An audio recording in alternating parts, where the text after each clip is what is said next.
Nadreen अस्सलाम वालेकुम, मैं हूं इमरान वसीम।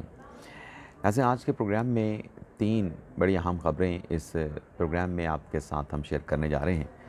सबसे पहले तो हम बात करेंगे कि मुजवज़ा आइनी तरमीम के मामले पर मौलाना फ़ज़ल रहमान और बिलावल भुट्टो ज़रदारी के माबैन किन नुकात पर इत्तफ़ाक़ राय हुआ है, और आज इसी मामले पर जो मौलाना की और बिलावल ज़रदारी की नवाज़ शरीफ के साथ मुलाकात है, इस मुलाकात में किन नुकात पर बात आगे बढ़ेगी। और एक और सवाल भी उठाया जाता है कि इत्तफ़ाक़ राय होना ज़रूरी है। क्या आइनी तरमीम के लिए इत्तफ़ाक़ राय होना आइनी तकाज़ा है? कॉन्स्टिट्यूशन क्या कहता है? आइन क्या कहता है? ये भी आप नाज़रीन को अपडेट करेंगे। तहरीक इंसाफ के लिए एक बुरी ख़बर है, इमरान खान के लिए बुरी ख़बर है। इस ख़बर की डिटेल भी आपके साथ हम शेयर करेंगे। इसके अलावा बड़ी सख्त कार्रवाई करने का फ़ैसला किया गया है। किस मामले पर ये सख्त कार्रवाई की जाएगी, इसकी डिटेल भी प्रोग्राम में आपके साथ हम शेयर करेंगे। लेकिन प्रोग्राम का आगाज़ करने से पहले आप नाज़रीन से चैनल सब्सक्रिप्शन की दरख्वास्त करेंगे कि जिन दोस्तों की जानिब से अभी तक हमारे चैनल को सब्सक्राइब नहीं किया गया, उनसे दरख्वास्त होगी कि चैनल को सब्सक्राइब कर लें, बेल आइकॉन का बटन प्रेस करें। अगर वीडियो आपको पसंद आए तो इसे लाइक भी करें और शेयर भी करें। सबसे पहले नाज़रीन हम आगाज़ करेंगे जो आज एससीओ इजलास का आगाज़ हो रहा है, और इस एससीओ इजलास की पाकिस्तान के लिए क्या अहमियत है। सिर्फ़ एक लाइन आप नाज़रीन के सामने रखूँगा कि इमरान खान साहब के दौर में पाकिस्तान सफ़ारती तन्हाई का शिकार हो गया था। सऊदी अरब पाकिस्तान से दूर हो गया था। चाइना पाकिस्तान से, वो कहते हैं ना कन्नी कतराना, पाकिस्तान से कन्नी कतरा रहा था। बाकी जो हालात थे वो आपके सामने थे कि आज इमरान खान साहब अगर जेल में हैं, माज़ी में जाएँ, नवाज़ शरीफ अगर कन्विक्टेड थे, जेल में थे, जुल्फ़िकार अली भुट्टो कन्विक्टेड थे, जेल में थे, तो हमारे दोस्त ममालिक ने पाकिस्तान के साथ रब्ता करके कहा कि इन्हें हमारे हवाले कर दें। अब इमरान खान साहब के अपने दोस्त ममालिक के साथ ताल्लुकात इतने कितने अच्छे थे, इसका आप अंदाज़ा कर लें कि कोई दोस्त मुल्क जो है इमरान खान साहब का, जिनके साथ कोई रिलेशन हो, कोई ताल्लुक़ हो, कोई वास्ता हो, कोई ज़ाती रिलेशनशिप हो, कोई इमरान खान साहब की मदद के लिए नहीं आया। तो ये जो एससीओ कॉन्फ्रेंस है, इससे पाकिस्तान की जो सफ़ारती तन्हाई है उसका ख़ात्मा हुआ है। पाकिस्तान ने दुनिया को पैगाम दिया है कि हम तन्हा नहीं हैं। आज आप ये देखें नाज़रीन कि पाकिस्तान में 7 ममालिक के वज़राए आज़म पहुँचे हैं एससीओ इजलास में शिरकत करने के लिए। 7 ममालिक के वज़राए आज़म हैं और 5 ममालिक के वज़राए ख़ारजा या दीगर जो अहम वज़ीर हैं वो पाकिस्तान पहुँचे हैं एससीओ इजलास में शिरकत के लिए। आज इस इजलास का बाकायदा तौर पे आगाज़ होने जा रहा है। वज़ीर आज़म कन्वेंशन सेंटर में तमाम जो मेहमान आए हैं, आला शख्सियात आई हैं।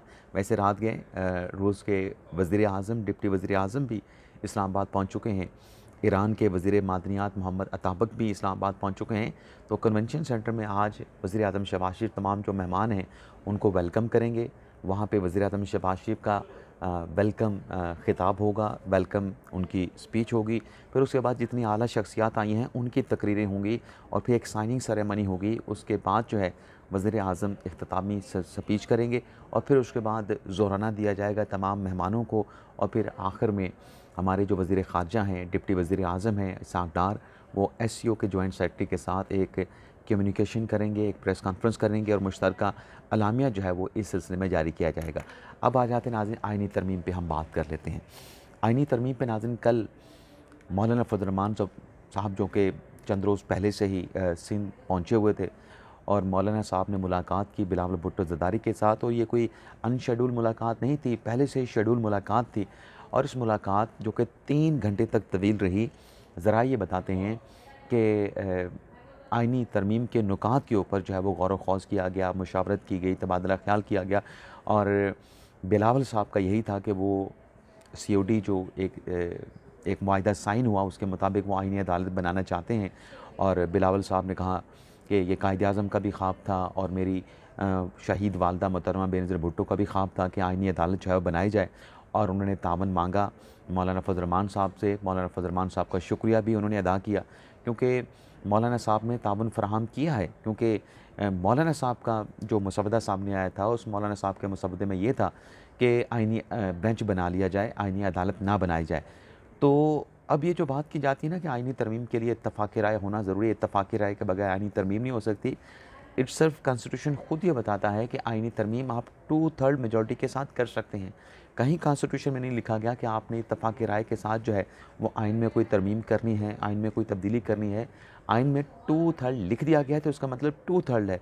कोई शर्त नहीं है, कोई कंडीशन नहीं है कि आप इत्तफ़ाक़ राय के बगैर आइन को छेड़ नहीं सकते, आइन में तरमीम नहीं कर सकते।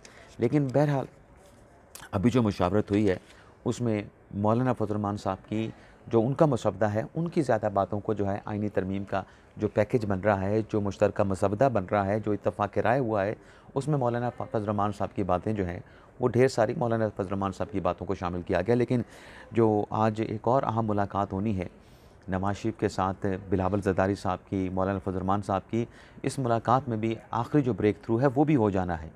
और इसमें ज़ाहिर सी बात है कि जब इशाइये पे लाहौर में पहुँचेंगे बिलावल ज़रदारी साहब, मौलाना फजल रहमान साहब, तो इस मुलाकात में ज़ाहिर सी बात है कि जो अहम किरदार था वो बिलावल ज़रदारी साहब का था। इत्तफ़ाक़ राय पैदा करने के हवाले से आज नवाज़ शरीफ के साथ भी मुलाकात, ये भी पहले से तय है, कोई अनप्लान मुलाकात नहीं है। तो इसमें भी जो भी नुकात होंगे आज सामने आ जाएंगे। कल की प्रेस कॉन्फ्रेंस में सहाफ़ियों ने सवाल करके पूछा कि किन नुकात पे आपका इत्तफ़ाक़ हुआ है, तो बिलावल ने कहा कि नवाज़ शरीफ के साथ मुलाकात के बाद ही हम बताएंगे। लेकिन जैसे मैंने कहा कि मोस्टली मौलाना फजल रहमान साहब वाली बातें एडमिट हुई हैं, जिसमें जजेस की अपॉइंटमेंट का जो तरीक़ाकार है वो चेंज हो जाएगा और चीफ़ जस्टिस की अपॉइंटमेंट के हवाले से पैनल भी आने का इम्कान है कि 3 या 5 जजेस का पैनल जाएगा, उसमें से चीफ़ जस्टिस के किसी एक नाम का जो है वो इंतख़ाब किया जाएगा। मौलाना साहब से भी सहाफ़ियों ने पूछा कि किस नुक्ते पे इत्तफ़ाक़ हुआ है, आइनी अदालत पे हुआ है या आइनी बेंच पे हुआ है। तो मौलाना फजल रहमान साहब बड़े सीनियर हैं, उन्होंने सहाफ़ी के सवाल का ये जवाब दिया कि हमने ये जो बाल हैं ये धूप में सफ़ेद नहीं किए, पहले बिलावल से भी यही सवाल हुआ था, तो मुझसे भी आप यही सवाल घुमा के पूछ रहे हैं, तो ये कल ही पता चलेगा, अभी हम आपको फ़िलहाल कुछ नहीं बता रहे।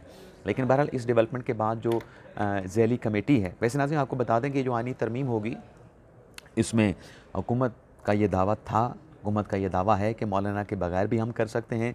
लेकिन मौलाना के शामिल हो जाने के बाद इस आइनी तरमीम के प्रोसेस में इस आइनी तरमीम की जो साख है वो मज़ीद भी बढ़ जाएगी और इम्कान है कि इसमें जो अपने लोग हैं पाकिस्तान तहरीक इंसाफ के, वो भी इसमें वोट जो है वो दे सकते हैं। लेकिन बहरहाल जो आइनी तरमीम के हवाले से मुजवज़ा आइनी तरमीम है, आइनी कमेटी है, ज़ैली कमेटी पार्लिमान की, उसका इजलास आज़म तारक साहब ने आज बुला लिया है। एक तरफ एससीओ का इजलास चल रहा होगा, दूसरी तरफ ये ज़ैली कमेटी का इजलास चल रहा होगा और साथ में 4 बजे जो पार्लिमानी कमेटी है जिसको हेड करते हैं खुर्शीद शाह साहब, उसका इजलास भी बुला लिया गया है और इन इजलासेस में मुश्तरका मसवदा तैयार करने के हवाले से आखिरी जो है, आप यूँ समझें कि आखिरी अटैम्प्ट की जाएगी और ये मसवदा तैयार हो जाना है। अगर हुकूमत ने दूसरी मरतबा ये इजलास बुला लिया है कौमी असम्बली का और सेनेट का 17 अक्टूबर को, इसका मतलब ये है, इससे ये चीज़ वाज़ेह होती है कि हुकूमत नंबर गेम पूरी कर चुकी है और काफ़ी हद तक जो है वो चीज़ें तय पा चुकी हैं कि आइनी तरमीम में किन किन नुकात को जो है वो शामिल किया जाएगा। अब आज इन दोनों कमेटियों के इजलास होने हैं। 17 अक्टूबर को काबीना का इजलास बुलाया गया है और 17 अक्टूबर को पार्लियामेंट के सेशन भी बुला लिए गए हैं। तो देखते हैं आगे फ़र्दर क्या होता है। आज जो मुलाकात होनी है नवाज़ शरीफ के साथ मौलाना साहब की और बिलावल ज़रदारी साहब की। इमरान खान साहब के हवाले से नाज़रीन ख़बर ये है कि जो ऑक्सफ़ोर्ड यूनिवर्सिटी में इमरान खान साहब की जानिब से, इमरान खान साहब तो नहीं, उनके बिहाफ़ पे पार्टी के लोगों की जानिब से, ख़ास तौर पे जुल्फ़ी बुखारी की जानिब से जो नॉमिनेशन पेपर जमा करवाए गए थे, अब उसके ऊपर फ़ैसला तो जो भी यूनिवर्सिटी का होना है उनकी नॉमिनेशन के हतमी फ़ैसले के हवाले से। लेकिन अब ये हुआ है कि एक लॉ फर्म है जिसको चलाते हैं बरतानिया में हीव साउथी, उनकी जानिब से ये लीगल ओपिनियन सामने आई है कि इमरान खान साहब जो हैं वो ऑक्सफ़ोर्ड यूनिवर्सिटी के चांसलर का जो इलेक्शन है उसके जो तकाज़े हैं, जो कवायद हैं, जो रूल्स हैं, उस पे इमरान खान साहब पूरा नहीं उतरते। इमरान खान साहब डिस्क्वालीफ़ाई करते हैं इस वजह से कि वो मुख्तलिफ़ मुकदमात में सज़ा याफ्ता हैं, कन्विक्टेड हो चुके हैं। तो इमरान खान साहब ऑक्सफ़ोर्ड यूनिवर्सिटी के चांसलर का इलेक्शन जो है वो हीव साउथी के मुताबिक, जिनकी अपनी लॉ फर्म है, उनके मुताबिक जो है इमरान खान साहब ये इलेक्शन नहीं लड़ सकते हैं। दूसरी जानिब नाज़रीन जो जुल्फ़ी बुखारी साहब हैं, जो इस सारे मामले को लेके बड़े मुतहरिक हैं, बड़े एक्टिव हैं, उनकी जानिब से बड़ा भरमी का इज़हार किया गया। बल्कि यूँ समझें कि जुल्फ़ी बुखारी साहब बड़े आग बगोला हैं, आग लग गई है। ये जो लीगल फर्म ने अपनी ओपिनियन दी है कि खान साहब डिस्क्वालीफ़ाई करते हैं, इलेक्शन नहीं लड़ सकते चांसलर का, तो इस वजह जुल्फ़ी बुखारी साहब ने कहा कि हम लॉबिंग फ़र्म की खिदमात हासिल कर रहे हैं। अब मामला कानूनी है, कन्विक्शन का है, मुकदमात का है, उसमें लॉबिंग फ़र्म से ज़्यादा मेरे ख़्याल से तो लीगल फ़र्म की खिदमात जुल्फ़ी बुखारी साहब को हासिल करनी चाहिए, लेकिन बहरहाल जुल्फ़ी बुखारी साहब का अपना फ़ैसला है, वो ज़्यादा बेहतर जानते होंगे। तो जुल्फ़ी बुखारी साहब ने कहा है कि हम लॉबिंग फ़र्म की 2 से 3 लॉबिंग फ़र्म की खिदमात हासिल करेंगे और इन लॉबिंग फ़र्म की खिदमात हासिल करने पे किसी को कोई तकलीफ़ नहीं होनी चाहिए, क्योंकि उन्होंने पैसे इसके अदा नहीं करने। बल्कि जुल्फ़ी बुखारी साहब ने ये भी कहा है कि हम यूरोपी जो माहिरीन हैं, जो एक्सपर्ट्स हैं, उनकी खिदमात भी हासिल करेंगे। और जुल्फ़ी बुखारी साहब ने कहा है कि हमारे अपने वकला के मुताबिक ये जो सारा मामला है, इसमें इमरान खान साहब के चांसलर के इलेक्शन लड़ने में किसी किस्म की कोई रुकावट जो है वो दरपेश ना है। अब आ जाते हैं नाज़रीन, जो तीसरी खबर है कि सख्त कार्रवाई करने का फ़ैसला कर लिया गया है। ये नाज़रीन मामला है लाहौर कॉलेज में, एक प्राइवेट कॉलेज में जो एक स्टूडेंट के साथ रेप का एक मामला सोशल मीडिया के ज़रिए मंज़र-ए-आम पे आया और फिर उस मामले को लेके जो एहतजाज हुए कल के रोज़ लाहौर में। तो अभी तक नाज़रीन, चले मैं एक और चीज़ आपके साथ शेयर कर लूँ। ये जो हमारे कुछ साथी बात करते हैं ना कि चलें, अगर जिस बच्ची के साथ ज़्यादती हुई है वो बच्ची सामने नहीं आना चाहती, उसके वालिदैन सामने नहीं आना चाहते, रियासत को इसके ऊपर कार्रवाई करनी चाहिए। जब तक नाज़रीन जो मुतासरा शख्स है, ख़ास तौर पे रेप केसेस में, वो सामने नहीं आता है, बच्ची सामने नहीं आती है, मुद्दई सामने नहीं आता है, तो फिर रियासत भी कार्रवाई नहीं कर सकती। रियासत नहीं कार्रवाई कर सकती, अदालतें कुछ फ़ैसला नहीं कर सकती, क्योंकि वजह ये है कि जब आप जिसके ऊपर आप वो रेप का इल्ज़ाम लगाएंगे, उसको जब आप कटहरे में खड़ा करेंगे, तो आप जुर्म उस पे क्या साबित करेंगे जब मुद्दई ही वहाँ पे कमरा अदालत में मौजूद ना होगा, जब तफ्तीशी के सामने मुद्दई का कोई एफ़आईआर नहीं होगी, जब सरकारी वकला के सामने किसी किस्म का विक्टिम नहीं खड़ा होगा, कोई मेडिकल रिपोर्ट नहीं होगी, तो किस जुर्म में उस शख्स को आप सज़ा दे पाएंगे? ये सवाल ही पैदा नहीं होता। ये हम जज्बाती तो हो जाते हैं। जब तक मुतासरा फैमिली सामने ना आए, ख़ास तौर पे मुतासरा जो फ़रीक है, जो ख़ातून है, जो बच्ची है, वो सामने ना आए, तब तक आप रेप केसेस में सज़ा नहीं दे सकते। चाहे पाकिस्तान का कानून उठा के आप रख लें, चाहे दुनिया का कोई कानून आप उठा के ले आए, आप सज़ा नहीं दे सकते। लेकिन इस मामले को लेकर नाज़रीन सोशल मीडिया पे जो कैंपेन चलाई गई है, उस पर अब ये जो डिसइन्फॉर्मेशन जो फैलाने वाले जो लोग हैं, उनके ख़िलाफ़ जो है वो सख्त कार्रवाई करने का फ़ैसला किया गया है। निजी जो कॉलेज है, उसकी प्रिंसिपल की दरख्वास्त पर, जो कि एफआईए के साइबर क्राइम विंग को दी गई थी, एक 7 रुकनी कमेटी जो है वो तश्कील दे दी गई है। और ये 7 रुकनी कमेटी डिसइन्फॉर्मेशन फैलाने वाले जो सोशल मीडिया के किरदार हैं, उनका पता चला के उनको कानून के कटहरे में लेके आएगी और उनके ख़िलाफ़ बताया गया है कि तमाम जो रियासती वसाइल हैं, उनको बुरे कार ला के इनको पकड़ा जाएगा, गिरफ़्तार किया जाएगा। इसके अलावा नाज़रीन इमरान खान साहब के हवाले से भी, क्योंकि अब ये डिसइन्फॉर्मेशन की बात हुई, तो इमरान खान साहब की सेहत के हवाले से भी कुछ डिसइन्फॉर्मेशन जो है वो फैलाई जाती रही कि खान साहब को अडयाला जेल में तनहा कर दिया गया है। इमरान खान साहब को जो है उनकी सेहत का ख्याल नहीं रखा जा रहा। इमरान खान साहब की जेल की जो बिजली है वो मुनक़ता कर दी गई है। तमाम सहूलियात इमरान खान साहब से वापस ले ली गई हैं। तो जो पीटीआई का फिर मुतालबा था एससीओ कॉन्फ्रेंस के दौरान, जो 15 अक्टूबर को डी चौक पर एहतजाज की उन्होंने कॉल दी थी कि या तो मुलाकात करा दें या फिर हम डी चौक पर एहतजाज करेंगे।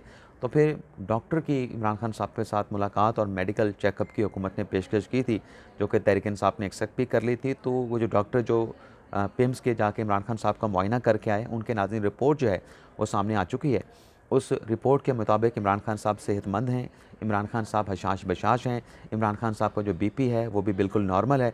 और इस रिपोर्ट पे नाज़रीन जो तहरीक इंसाफ के अपने चेयरमैन हैं बैरिस्टर गौहर अली ख़ान, उनकी जानिब से भी जो है वो इत्मीनान का इज़हार किया गया है।